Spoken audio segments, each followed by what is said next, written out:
Hello again. Day 13 quarantined in Sydney. So I've been covering my travel from San Francisco to Melbourne in last couple of videos. Today is the last day before I leave tomorrow. So I just wanted to share my experience here. When I planned this flight from San Francisco, it wasn't easy.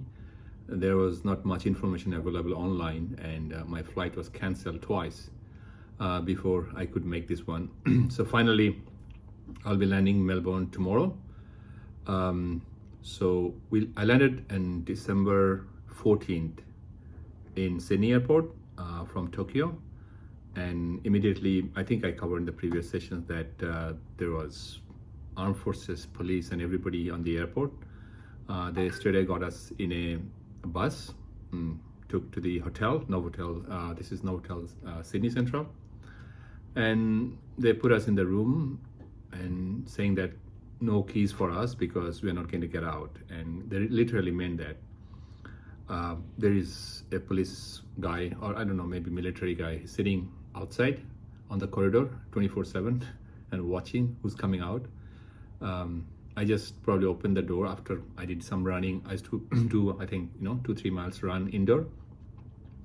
And it was very stuffy after the exercise. So I kept the door open for, maybe 5 minutes, and somebody called me, you got to close the door.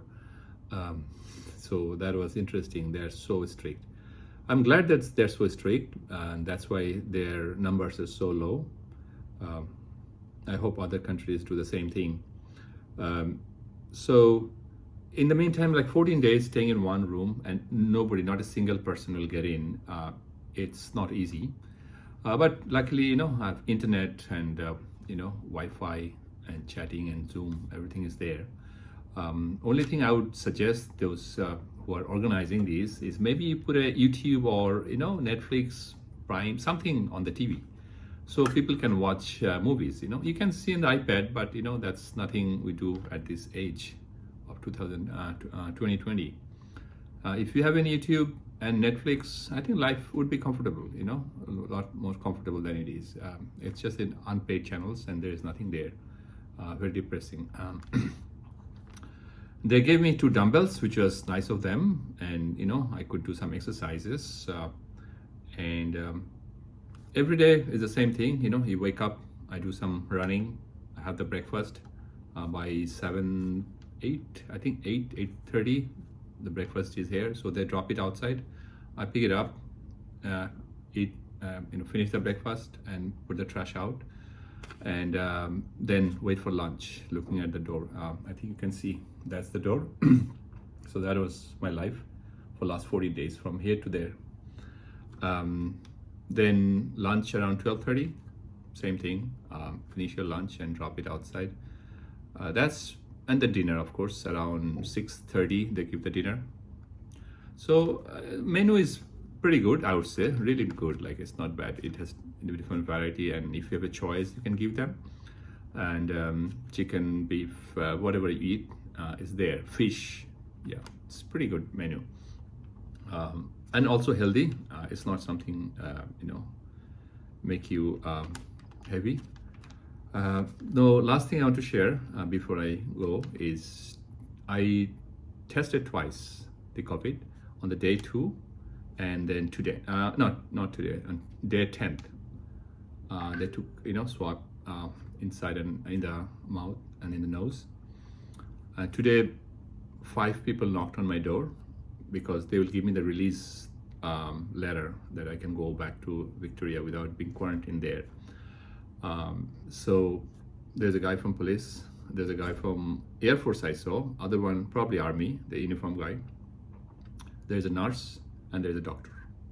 So they asked me a few questions, my symptoms and stuff. They have the result already of the COVID test, and they informed that your COVID test is negative. And then they gave me 2 letters, one from the New South Wales Health and the one from the New South Wales Police, saying that I'm clear to fly tomorrow. So tomorrow, 4 to 10 is my departure from the hotel. So, and the police officer kind of briefed me that it's point A to point B, means from the hotel to to the airport. That's all I can do. I cannot go anywhere else. If I go anywhere else, then my Victoria, their protocol will follow. Means 14 days lockdown and those kind of stuff. So my flight is 6 p.m. and I can depart from here is 10 or 4 a.m. So of course I choose 10 a.m. and there's no other option. You cannot wait here, till probably, later. No, you have to leave by 10 by a taxi, go to the airport and, wait there. I'm still looking forward. I'll be in the outside at least, and they gave me this band. I don't know if you can see that. It's New South Wales, COVID-19 New South Wales, Monday AM, something written. So that shows that I did the quarantine for 14 days and I am clear to fly. Really impressive the way they handle this one. I wish other countries can follow this similar way and bring the numbers down. It's hard, of course they can improve. So far it's okay. I think that TV thing I said, and another probably maybe a microwave would be helpful, because once the food is there, you have to eat right away, otherwise it's cold and there's no way to warm it up. I think some people asked me to show inside the room. It's just a hotel room, Novotel hotel. I'm in room 1511, level 15. I'll just walk you through the room, and they did a few modifications, like one, they took the doorknob off while you can lock from inside so people can get from outside. I think it's probably precaution just in case people get sick and they can get in without breaking the door. They removed the microwave, I think there was an option for microwave. That's pretty much the modification, but I'll just show you what's here. All right, I'll probably have another session once I land in Melbourne finally, and be with my son and my daughter there. Thank you.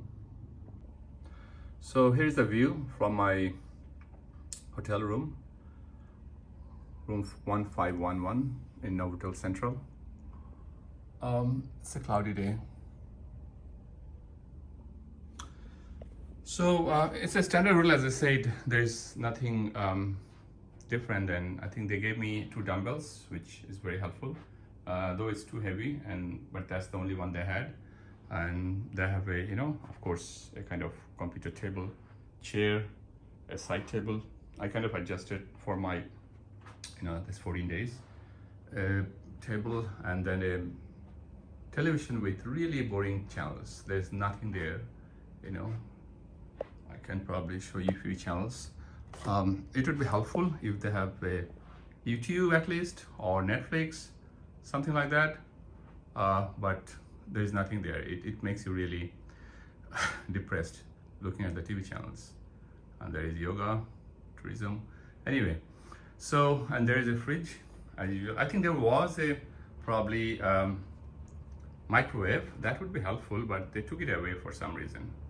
Normally the hotels, the space is probably for microwave, but it's not there. Of course, a king bed, I think. And then, closet on the left side. And one thing I would like to show here, if you see closely, they have removed this. There is a lock. You can lock the door from inside so people can come from outside. But they took it away. I think the idea is if you feel sick for some reason, for COVID or whatever reason, so they can come in without breaking the door. So that's the modification I saw. And other than that, it's kind of standard room in a hotel. That's all. Hope to get out on 28th. Probably I'll make another kind of talk after I get out from here back to Melbourne. Thank you.